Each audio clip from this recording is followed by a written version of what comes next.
The first post office in Coolgardie was a tent. The unofficial postmaster was a William Benstead, and he was also the first butcher. So I guess I could only say, come and meet the mail.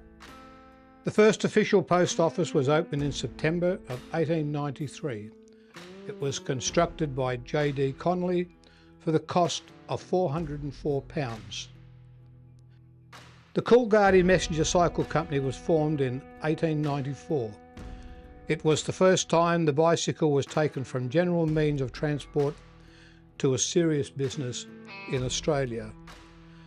The Coolgardie Cycle Express Company was formed by Bamlett and Williams, and its objective was to run urgent mail across the goldfields.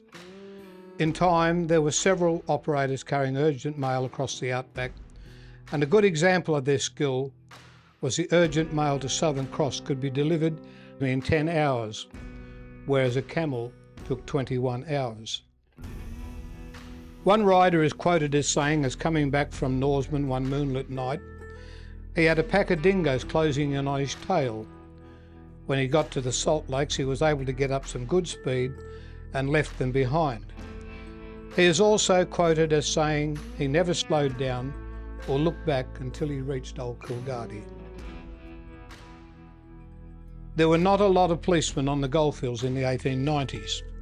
Crime was largely dealt with by kangaroo courts, and if there was an act of injustice or of any kind of dissettlement at the diggings, a gathering all was called by the rattling of the pots and pans. The accused was given fair trial and punishment and dealt with where needed, and if guilty, they would for their crime be handed over to the nearest police station. There is one part of this that I find very interesting. A very large number of people coming to the Coolgardie Gold Rush came off the American goldfields. American law was controlled with a gun, yet the same people came in here were largely passive. And I believe the difference was in the fact that we had British law, which was one law right across the whole state.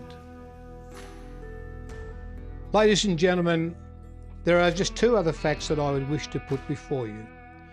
In 1890, Western Australia had a population of less than 40,000. In 1900, we had around 800,000 people living in the state. Half of that number living on the goldfields. We had foreign investment flowing into the state for the first time. Western Australia would not look back, and all of this was started by the gold rush to Coolgardie.